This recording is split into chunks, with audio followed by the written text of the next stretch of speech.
Hello दोस्तों, नमस्कार। मैं ऋषिकेश सर आप सबों को मैथ मैजिशियन विनेश सर के यूट्यूब चैनल पर स्वागत करते हैं। एक क्वेश्चन होमवर्क के रूप में दिए थे, उसको पहले देख लेते हैं, उसके बाद आगे बढ़ेंगे। एक घड़ी की घंटे की सुई 12:30 बजे उत्तर दिशा की ओर तथा मिनट की सुई दक्षिण दिशा की ओर इंगित करती है, तो 1:45 बजे घंटे की सुई किस दिशा की ओर होगी?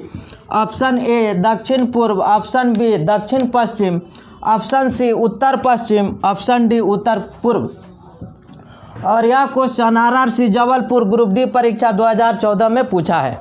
ठीक है, चलिए एक डायल पे बना लीजिए। ठीक है, यहाँ पे इंडिकेट कर दीजिए 12, यहाँ 3, यहाँ 6, यहाँ 9 इंडिकेट कर दीजिए। ठीक है, यहाँ एकदम जो सेंटर जिसको बोलेंगे वहाँ से सुई अटैच होगी, तो 12:30 बजे कहने का मतलब जो मिनट की सुई है आपको 6 पे है और 12 और 3 के बीच 1 2। ठीक है, और 12 जब 30 मिनट होगा तो घंटे वाली सुई है ना सफ़र कर देगी 12 से, तो 12 और 1 के ठीक बीचों बीच आ जाएगी। मतलब यहाँ इसको हम कंसीडर करें तो यहाँ। ठीक है, तो यह जो सुई है आपको उत्तर दिशा की ओर इंगित किया है, मतलब नॉर्थ, तो इसके जस्ट अपोजिट साउथ। ठीक है, जस्ट अपोजिट साउथ। अब आपको मालूम है जो डायरेक्शन में हम लोग बैठाते हैं NESW क्लॉकवाइज में बैठाना होता है, तो आपको N यहाँ है, S यहाँ है, तो कैसे बैठाएंगे? कहाँ पे E होगा? तो NESW ऐसे चल रहा है ना, NES यहाँ आ गया, W यहाँ आ गया। ठीक है, NESW क्लॉकवाइज बैठ गया। तो आपसे पूछा है 1:45 बजे घंटे की सुई किस दिशा की ओर होगी? कहने का मतलब जो है आपको यह जो मिनट की सुई अब चली आई कहाँ पे? 9 पे। मिनट की सुई 9 पे आई और घंटे की सुई है ना आपको मतलब करीब करीब 2 के पास है ना, करीब करीब 2 के पास। तो यह जो आपको जो डायरेक्शन है, जैसे कि हम इसमें कंसीडर कर दें लाइक दिस, तो फिर इसमें भी कंसीडर कर दें, तो यह जो डायरेक्शन है ये नॉर्थ ईस्ट का है, यह जो डायरेक्शन है साउथ ईस्ट का है, यह जो डायरेक्शन है साउथ वेस्ट का है, यह जो डायरेक्शन है नॉर्थ वेस्ट का है। तो यही ना आपसे पूछा है कि घंटे 1:45 बजे घंटे की सुई किस दिशा की ओर होगी? तो यही ना घंटे की सुई है, तो घंटे की सुई किस दिशा की ओर है? यह जो है कौन सा डायरेक्शन आ गया? North east. कौन सा डायरेक्शन आ गया? North east. तो नॉर्थ ईस्ट को क्या बोलेंगे? उत्तर पूर्व। Option number D. ठीक है, एक बार और फिर से रिकॉल कर देते हैं। एक घड़ी की घंटे की सुई 12:30 बजे उत्तर दिशा की ओर तथा मिनट की सुई दक्षिण दिशा की ओर इंगित करती है। हमने डायल पर बता दिया। ठीक है, तो 12:30 बजे मतलब जो मिनट की सुई 6 पे होगी, तो घंटे वाली सुई 12 से सफ़र कर देगी 1 के तरफ, लेकिन 12 और 1 के ठीक बीचों बीच होगी घंटे की सुई। तो घंटे की सुई मतलब उत्तर की ओर इंगित करती है, तो इसके जस्ट अपोजिट साउथ डायरेक्शन हो जाएगा। और नॉर्थ और ईस्ट के बीच एंगल 90 डिग्री, ईस्ट साउथ के बीच एंगल 90 डिग्री, साउथ वेस्ट के बीच। तो उसी प्रकार हमने बैठा दिया NESW क्लॉकवाइज को ध्यान में रखते हुए। ठीक है, तब आपसे पूछ लिया कि 1:45 बजे, 1:45 का मतलब 1:45, जो घंटे वाली सुई 2 के करीब करीब आ जाएगी और मिनट वाली सुई 9 के पे आ जाएगी। तो यह जो डायरेक्शन है कौन सा डायरेक्शन की ओर इंगित कर रहा है? तो यह जो डायरेक्शन बोलता है कौन डायरेक्शन है? North east. यहाँ नॉर्थ है, यहाँ ईस्ट है और घंटे की सुई यहाँ है, तो डायरेक्शन कौन सा है? North east. नॉर्थ ईस्ट को क्या है? उत्तर पूर्व। ठीक है, चलिए नेक्स्ट क्वेश्चन नंबर 18 देख लीजिए। मेरठ से दिल्ली के लिए आखिरी बस रात 10 बजे छूटती है। यदि बसें प्रत्येक 3 घंटे के समान अंतराल पर छूटती हैं एवं कुल 6 बसें हैं तो दिल्ली के लिए तीसरी बस कब छूटेगी? ऑप्शन ए में है 1 बजे सुबह AM, ऑप्शन बी में है 7 PM माने 7 बजे शाम, ऑप्शन सी में है 1 बजे मतलब शाम का समय, अपराह्न का समय, ऑप्शन डी 7 बजे सुबह। और यह question RRC Kolkata group D परीक्षा 2013 में पूछा। क्या बोला है? आखिरी बस रात 10 बजे छूटती है और प्रत्येक 3 घंटे के समान अंतराल पर छूटती है एवं कुल 6 बसें हैं। बसें जो आपके पास है 6 है, 1 2 3 4 5 6। जो आखिरी बस है रात कितने बजे छूटती है? 10 बजे। ठीक है, तो इसके जस्ट पहले वाली बस कब छुट्टी होगी? मतलब इसमें से 3 घंटा आप माइनस कर लीजिए, मतलब 7 PM। ठीक है, फिर ये वाली मतलब इसके पहले वाली बस कब छुट्टी होगी? इसमें से 3 आप माइनस कर लीजिए, तो 7 में से 3 माइनस कर लीजिएगा तो क्या आ गया? 4 PM। इसमें से मतलब अगली वाली बस का निकालना है, इसमें से 3 घंटे माइनस कर लीजिएगा तो क्या आ जाएगा? 1 PM। ठीक है, 1 PM। और आपसे पूछा क्या? तो दिल्ली के लिए तीसरी बस मतलब पहला, दूसरा और ये या इसी का ना पूछा, तो इसका निकल गया। तो तीसरा बस कब छुट्टी होगी? 1 PM मतलब 1 अपराह्न पे छुट्टी होगी। फिर से रिकॉल करते हैं, इधर निकालने का ज़रूरत ही नहीं, आप चाहेंगे तो निकाल लेंगे, निकाल सकते हैं। बोला मेरठ से दिल्ली के लिए आखिरी बस रात 10 बजे छूटती है। यदि बसें प्रत्येक 3 घंटे के समान अंतराल पर छूटती हैं एवं कुल 6 बसें हैं, तो हमने 6 बसें को इंडिकेट किया कि सबका टाइमिंग क्या क्या है। और आखिरी बस रात 10 बजे छूटी तो उसको हमने इंडिकेट किया, और जो बसें छूट रही हैं उसका जो अंतराल है, गैप है, 3-3 घंटे का है। तो हमने इसके ये जो बस छूटी है उसके जस्ट पहले वाली कब छुट्टी होगी निकाल लिए, उसमें से 3 माइनस करके। फिर इसके माने पहले वाली बस कब छुट्टी होगी, उसमें से 3 माइनस करके यहाँ निकाल लिए। फिर उसके पहले वाली बस कब छुट्टी होगी, इसमें से 3 करके निकाल लेंगे। तो वहीं पूछा कि दिल्ली के लिए तीसरी बस, तो पहला, दूसरा, तीसरा, यही ना तीसरा बस है, कब छुट्टी होगी? तो 1 अपराह्न 1 PM पे छुट्टी होगी। तो ऑप्शन नंबर सी। ठीक है, चलिए नेक्स्ट टॉपिक अब कैलेंडर स्टार्ट करते हैं। क्लॉक से लगभग जितना भी टाइप था हम आपको दिखाए उसको बनाइए, जितने भी टाइप है उसको प्रैक्टिस में लाइए कि आप उसको इम्प्लीमेंट कर पाएँ। ठीक है, अब हम स्टार्ट करते हैं कैलेंडर। ठीक है, उसका पहला क्वेश्चन देखिए, हम क्वेश्चन बताते जाएंगे, उसके कंसेप्ट को भी उसमें इंक्लूड करते जाएंगे। क्वेश्चन 1, फिरोजा का जन्म 2 फरवरी 2011 को हुआ, जबकि आदेश का जन्म 553 दिन बाद हुआ। आदेश का जन्म किस तिथि को हुआ? ऑप्शन ए में है 11 अगस्त 2012, ऑप्शन बी में है 8 अगस्त 2012, ऑप्शन सी में है 10 अगस्त 2012, ऑप्शन डी में है 9 अगस्त 2012। और यह question RRB group D exam 2018 में पूछा है। ठीक है, मतलब जो है फिरोजा का जन्म है 2 फरवरी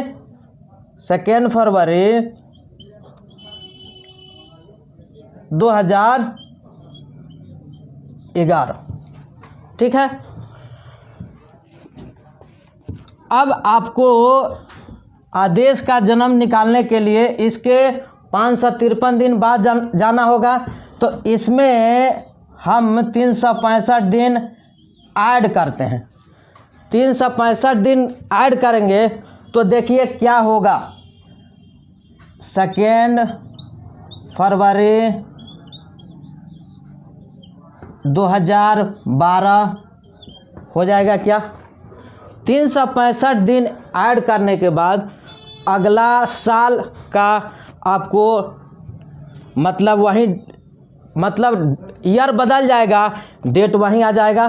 ठीक है, मतलब कहने का सेंस है 553 दिन में आपने 365 दिन को क्या कर लेंगे, माइनस कर लेंगे, क्योंकि इसको आपने ऐड कर दिया है।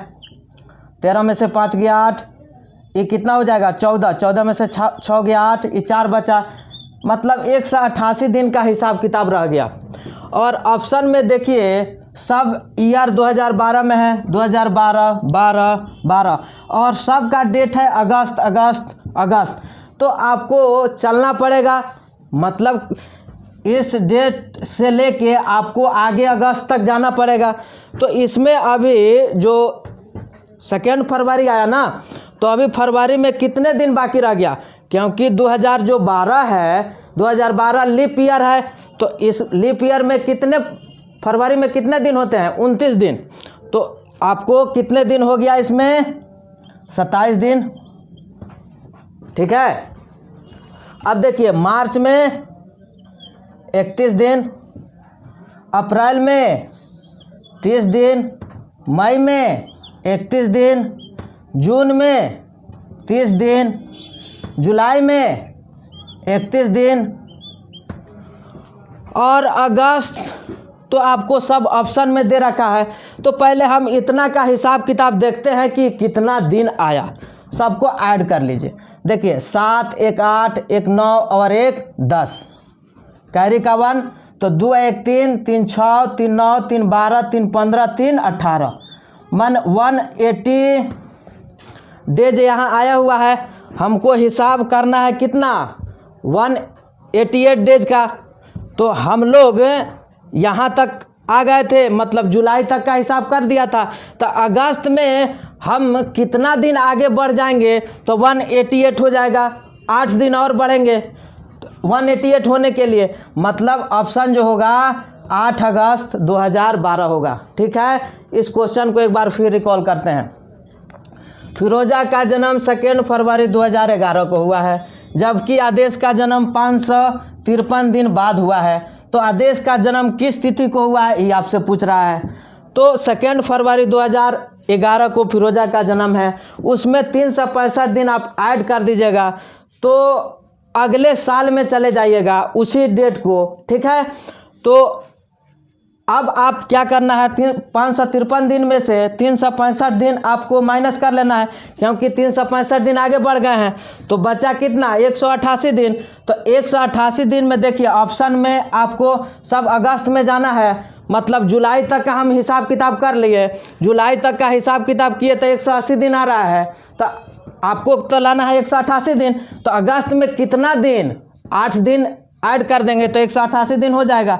इस कारण से उसका जो आदेश का जन्म है 8 अगस्त 2012 को हुआ। ठीक है, चलिए नेक्स्ट क्वेश्चन, क्वेश्चन नंबर 2 देखिए, पूछा है फरवरी माह में होते हैं डैश।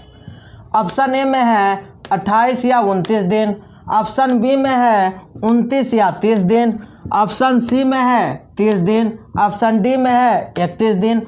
और यह question RRC Hajipur group D परीक्षा 2013 में पूछा हुआ है। एकदम सिंपल सा क्वेश्चन है, आपको ये जानकारी नहीं रहेगा तो गलत कर सकते हैं। तो आपको फरवरी माह में कितना दिन होता है, चलिए अगर मान लीजिए जनरल ईयर है, जैसे कहने का मतलब है 2 ईयर होता है, एक जनरल ईयर है, इसको ऑर्डिनरी ईयर बोलते हैं, एक होता है लीप ईयर। कहने का मतलब है लीप ईयर और एक ऑर्डिनरी ईयर।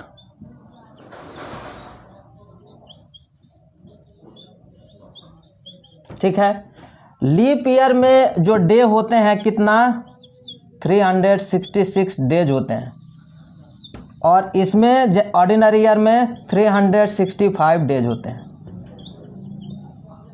तो इसमें जो होता है ना, ऑर्डिनरी ईयर में फरवरी में कितने 28 डेज होते हैं,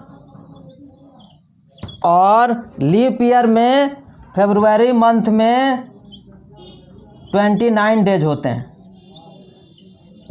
तो वहीं पूछ दिया है आपसे कि फरवरी माह में होते हैं, यहाँ दिया नहीं कि अधिवर्ष, लीप ईयर को हिंदी में अधिवर्ष बोलते हैं, अधिवर्ष में फरवरी माह में कितने होते हैं, ऐसा कुछ करके दिया नहीं, तो आप दोनों ईयर का आप लेके चलेंगे।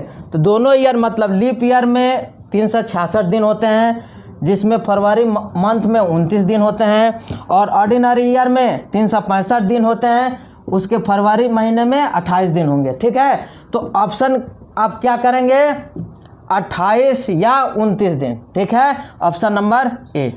ठीक है, एक बार फिर से रिकॉल करते हैं, और ये सब कंसेप्ट भी है, आपको आगे काम करेगा। फरवरी माह में होते हैं, ठीक है, कुछ दिया नहीं कि आपको ऑर्डिनरी ईयर में या आधी वर्ष में, लीप ईयर में। तो आप देखें कि लीप ईयर में जो होता है 366 दिन होते हैं, उसमें फरवरी महीने में 29 दिन होते हैं। ठीक है, और ऑर्डिनरी ईयर में 365 दिन होते हैं, जिसके फरवरी महीने में 28 दिन होते हैं। ठीक है, इस कारण से ऑप्शन जाएगा 28 या 29, आपको ऑप्शन नंबर ए। ठीक है, चलिए नेक्स्ट क्वेश्चन, क्वेश्चन नंबर 3 देखिए, एक लीप वर्ष में होते हैं डैश।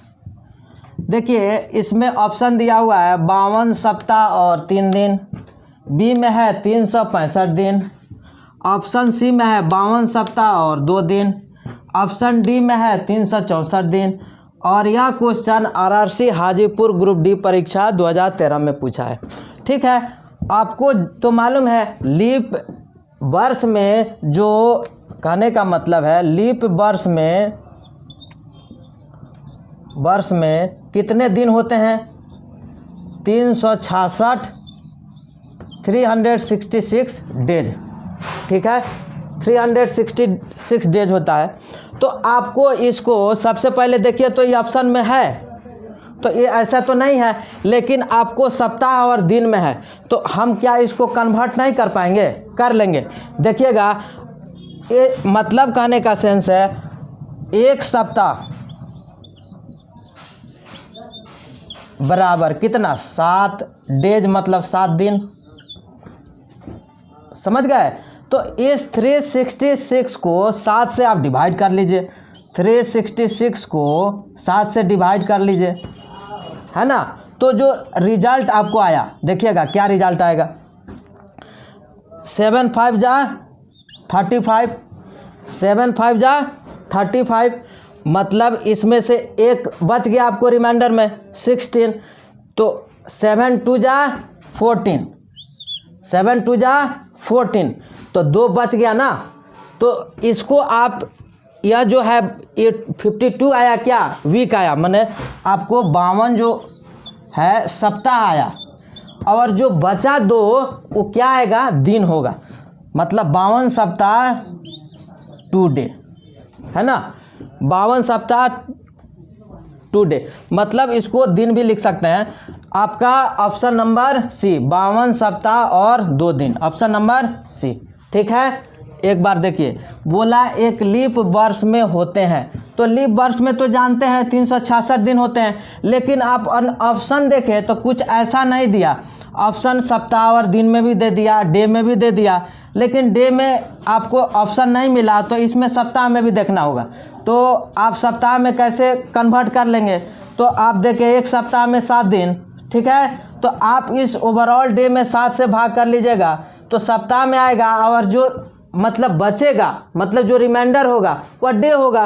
तो 52 आपको क्या आएगा, भागफल आया है, तो 52 सप्ताह हो गया, और शेषफल में जो बचा वो डे आ गया, तो 52 सप्ताह 2 डे, मतलब 52 सप्ताह और 2 दिन। ठीक है, ऑप्शन नंबर सी। ठीक है, चलिए नेक्स्ट क्वेश्चन, क्वेश्चन नंबर 4 को देखिए, एक वर्ष के डैश महीनों में 30 दिन होते हैं। ऑप्शन ए में है 3, ऑप्शन बी में 4, ऑप्शन सी में 5, ऑप्शन डी में 6।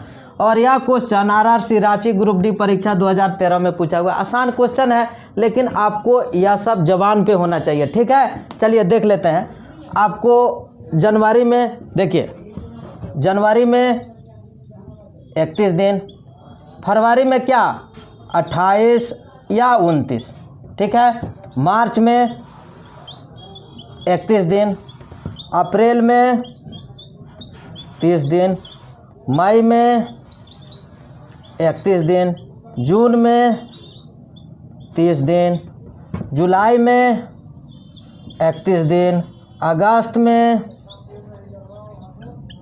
31 दिन, सितंबर में 30 दिन, अक्टूबर में 31 दिन, नवंबर में 30 दिन, दिसंबर में 31 दिन। ठीक है, आपको ये चीज़ याद रहना चाहिए। ठीक है, क्योंकि इसमें आगे भी आपको काम करेगा और डेज निकालने के लिए। ठीक है, तो इसके कंसेप्ट को देखिए। तो आपसे पूछा है क्या 30 दिन, तो 30 दिन वाला 1 अप्रैल है।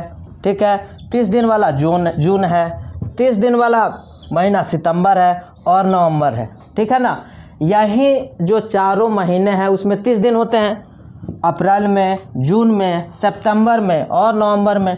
तो ऑप्शन क्या हो जाएगा 4। ठीक है, बात समझे।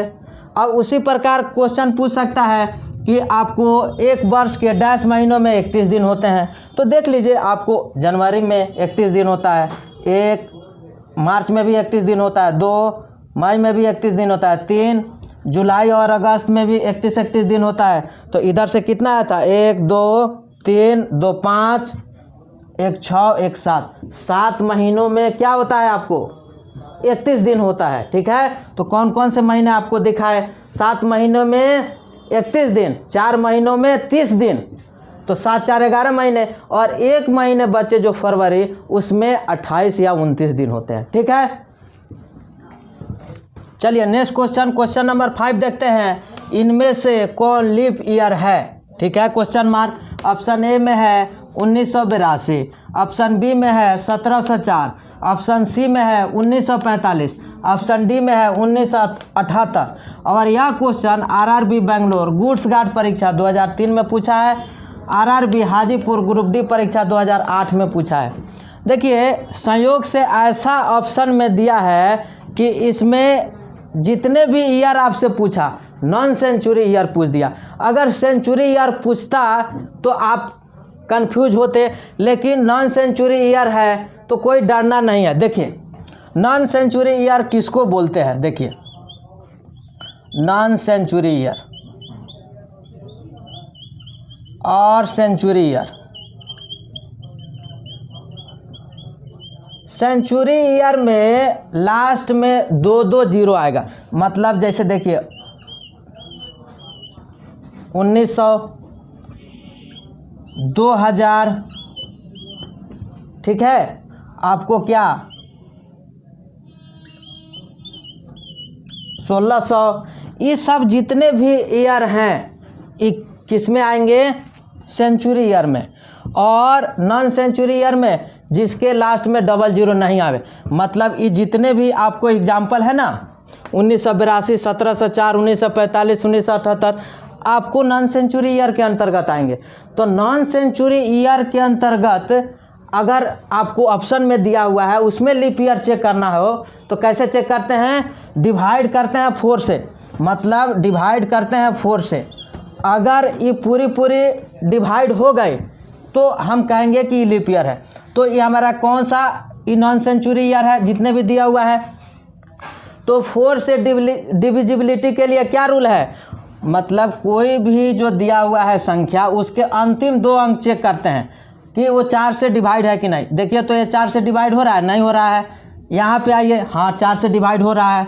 यहाँ पे आइए, नहीं हो रहा है। यहाँ पे आइए, नहीं हो रहा है। तो आपको ऑप्शन नंबर बी हो जाएगा। लेकिन अगर सेंचुरी ईयर इसमें भी दिया होता तो आप कैसे चेक करते हैं? ये तो सब 4 से डिवाइड हो रहा है क्या, तो यह क्या है? सभी लीप ईयर है? नहीं, ऐसा आप नहीं बोल सकते हैं। देखिए, इसमें आप देखिए, इसको हम डिवाइड करके दिखाते हैं। 4 से डिवाइड करने के लिए लास्ट में 00 है तो इसको करके देखते हैं। 4 चौका 16 है ना, 3 इधर से गया 30 हो गया, 4 7 28 है ना, 30 था ना, तो 2 इधर, 4 5 20। ये 4 से तो पूरी डिवाइड हो रही है, तो क्या इसको लीप ईयर कंसीडर करेंगे? नहीं करेंगे जी, क्योंकि यह सेंचुरी ईयर है। तो सेंचुरी ईयर को चेक करने के लिए क्या 400 से डिवाइड करना होगा। 400 से अगर डिवाइड होगा तो यह क्या आएगा? यह जो है ये लीप ईयर नहीं होगा, ये हो जाएगा। पूरी जा रही है ना, 400 से ये 2000 पूरी जाएगा ना 5 टाइम में, तो ये होगा लीप ईयर, ये होगा लीप ईयर। 4 जा होगा। बात क्लियर हुई? मतलब कहने का सेंस है, अगर ऑप्शन में संयोग बस ऐसा पूछ दिया, नॉन सेंचुरी ईयर पूछ दिया, कोई बात नहीं, सिर्फ 4 से चेक करके निकल गए, आप चेक कर लिए कि लीप ईयर है कि नहीं। अगर उसमें मिला के दिया century year, non century year, अगर इस टाइप से कुछ ऑप्शन मिक्स करके रखता तो आपको क्या चेक करना होता? सेंचुरी ईयर को 400 से डिवाइड करके देखते हैं कि पूरी डिवाइड हो रही है कि नहीं। अगर पूरी डिवाइड होगी तो वो लीप ईयर में आएगी, अगर नहीं होगी तो नहीं आएगी। ठीक है, जैसे इसको हमने डिवाइड करके देखा, 400 से डिवाइड हो रही है क्या? 19 से नहीं हो रही है, तो हमने कट करके हटाया, लीप ईयर नहीं है। लेकिन ये तो पूरी डिवाइड हो गई, ये लीप ईयर है, ये भी लीप ईयर है। ठीक है, समझे? चलिए नेक्स्ट क्वेश्चन, क्वेश्चन नंबर 6 देखिए। एक अधिवर्ष में विषम दिनों की संख्या कितनी होती है? ऑप्शन ए में है 1, ऑप्शन बी में है 2, ऑप्शन सी में है 3, ऑप्शन डी में है 4। और यह question RRC Bilaspur group D परीक्षा 2014 में पूछा हुआ है। देखिए, एक अधिवर्ष, पहले अधिवर्ष को समझिए। अधिवर्ष का मतलब क्या? Leap year. ठीक है, लीप ईयर। ठीक है, तो लीप ईयर में डेज कितना हो जाएंगे? 366 डेज। और एक बात पूछ दिया भाई, विषम दिनों की संख्या क्या है? आपको ऑलवेज ये ज़रूरत आएगा आपको निकालने में, मतलब कोई डे दे के पूछेगा, बाद वाला आपको निकालना होगा, या बहुत गैप का पूछेगा तो उसमें भी आपको ज़रूरत होगा, और डेज का कंसेप्ट, विषम दिनों की संख्या तो निकालते कैसे हैं? ठीक है, उसको सीखेंगे। तो लीप ईयर है, उसमें कितना दिन है? 366। अब इस 366 को हम 7 से क्या कर दिए? डिवाइड कर दिए, और डिवाइड करके जो रिमाइंडर आया, आर से क्या आएगा? रिमाइंडर। मतलब आप इसको देखिए, 7 5 जा 35, फिर इधर से 1 गया 16, 7 2 जा 14, मतलब बचा क्या? 14, 16 है ना, तो रिमाइंडर क्या बचेगा? 2। मतलब यहाँ पे क्या आएगा? 2। माने 366 में 7 से डिवाइड करिएगा तो शेषफल क्या आएगा? 2। तो यहीं जो शेषफल आएगा ना 2, वहीं हो जाएगा विषम दिनों की संख्या, मतलब ऑप्शन बी। ठीक है, एक बार और रिकॉल करते हैं। बोला एक अधिवर्ष में विषम दिनों की संख्या कितनी होती है? तो अधिवर्ष का मतलब लीप ईयर। लीप ईयर में कितना? 366 दिन। तो 366 दिन का, और उसमें पूछ रहा है विषम डे का क्या होगा, कितने दिन होंगे। मतलब विषम दिन निकालने के लिए आपको क्या बताया गया? 366 में 7 से आप डिवाइड कर दीजिए, और डिवाइड करने के बाद जो शेषफल आया उसको लिख दीजिए, वहीं आपको आ जाएगा विषम दिनों की संख्या। ठीक है, अगर ऑर्डिनरी ईयर, अगर लीप ईयर नहीं हो, ऑर्डिनरी ईयर हो, तो ऑर्डिनरी ईयर में क्या होगा? कितने दिन होंगे? 365 डेज। तो इसमें भी आपको पूछ सकता है कि इसमें विषम दिनों की संख्या क्या हो गई। तो 365 में आप 7 से डिवाइड कर दीजिए और रिमाइंडर लिखिए। ठीक है, तो देखिए 7 5 35, इसमें से एक वहाँ जाएगा 15, मतलब 7 दूना 14, रिमाइंडर क्या बचा? 1 बचा। ठीक है, तो कहने का मतलब है अगर लीप ईयर होगा, अधिवर्ष होगा, तो उसमें विषम दिनों की संख्या कितनी होगी? 2। अगर ऑर्डिनरी ईयर होगा तो उसमें विषम दिनों की संख्या कितनी होगी? 1। उसी प्रकार आप मंथ वाइज भी उसमें आपको निकाल के रखना होगा। जैसे कि हमने पूरा डे वाइज एक लिस्ट लिखा था ना, जैसे कि एग्जाम्पल के तौर पर जनवरी में आपको 31 दिन, तो इसमें और डे कितना होगा? तो 31 में 7 से डिवाइड कर देंगे, रिमाइंडर जो आएगा मतलब शेषफल, तो 7 4 जा 28। ठीक है, रिमाइंडर कितना बचा? 3। तो इसमें जनवरी मंथ में विषम दिनों की संख्या कितनी होगी? 3। उसी प्रकार फरवरी में आ जाइए, फरवरी में कितने दोगे? अगर 28 दिन है, ठीक है, अगर फरवरी मंथ में 28 दिन है तो इसमें 7 से भाग करिएगा तो रिमाइंडर तो 0 आ जाएगा ना। इसमें विषम दिनों की संख्या नहीं होगी। ठीक है, अगर इसी मंथ में फरवरी मंथ में 29 हो, फिर 7 से डिवाइड करिएगा तो रिमाइंडर कितना? 1। अगर कोई ईयर है जिसके फरवरी मंथ में 29 है तो उसका विषम दिन क्या होगा? 1 होगा। अगर मार्च की बात करें तो मार्च में कितना? 31। इसमें भी विषम दिनों की संख्या कितने होगी? 3, है ना। अप्रैल 30, तो इसमें विषम दिनों की संख्या कितनी होगी? 7 चौके 28, शेषफल कितना? 2। ठीक है, तो हम लोग का इसी से सिर्फ काम होगा, विषम दिनों की संख्या से। ठीक है, यही ना सिर्फ कैलकुलेट करना रहता है इसमें कैलेंडर में, तो इसीलिए ऑलवेज आपको यूज आएगा। ठीक है, बाद में क्वेश्चन जो देखेंगे उसमें इसका यूज आएगा, हमेशा मुंह पे जबान पे याद रखेंगे। ठीक है, तो इसका ऑप्शन क्या हो जाएगा? बी। ठीक है, चलिए नेक्स्ट क्वेश्चन, क्वेश्चन नंबर 7 को देखते हैं। यदि 1 अक्टूबर को रविवार हो तो 1 नवंबर को होगा डैश, सोमवार, बी मंगलवार, सी बुधवार, डी शुक्रवार। और यह question RRC Ranchi group D परीक्षा 2014 में पूछा है, आरआरसी पटना ग्रुप डी परीक्षा 2014 में पूछा है, और सारे एग्जाम में भी बहुत सारा पूछा है, लेकिन हमने 2 को जिक्र किया है। चलिए 1 अक्टूबर, 1 अक्टूबर को कौन सा दिन है? संडे, रविवार है। तो बोला 1 नवंबर, तो एक बात देखिए, नवंबर में जाना है ना, तो अक्टूबर मंथ में कितने दिन है ना, तो कितने? 31 दिन। तो 1 अक्टूबर का तो दिया ही हुआ है, बाकी कितना? 30 दिन अभी अक्टूबर में, और जाना है कहाँ? नवंबर को। 1 नवंबर मतलब 1, यहाँ पे नवंबर को आना है। इस कौन सा दिन होगा, यही ना पूछा। तो ये देखिए, ये टोटल कितना, दोनों को जोड़ दीजिए, 31 दिन। इसमें हम अभी जस्ट बताए थे 31 दिन में ऑड डेज कितने निकालने के लिए 7 से भाग कर दिए, रिमाइंडर का बात करेंगे तो रिमाइंडर कितना आ गया? 7 चौके 28, रिमाइंडर 3 आ गया। मतलब संडे में 3 दिन जोड़ देंगे, संडे में 3 दिन जोड़ देंगे तो 1 नवंबर को कौन सा दिन होगा? आ जाएगा कि नहीं आ जाएगा? संडे में 1 दिन जोड़िएगा तो मंडे, दूसरा दिन ट्यूसडे, तीसरा दिन वेडनेसडे, मतलब बुधवार।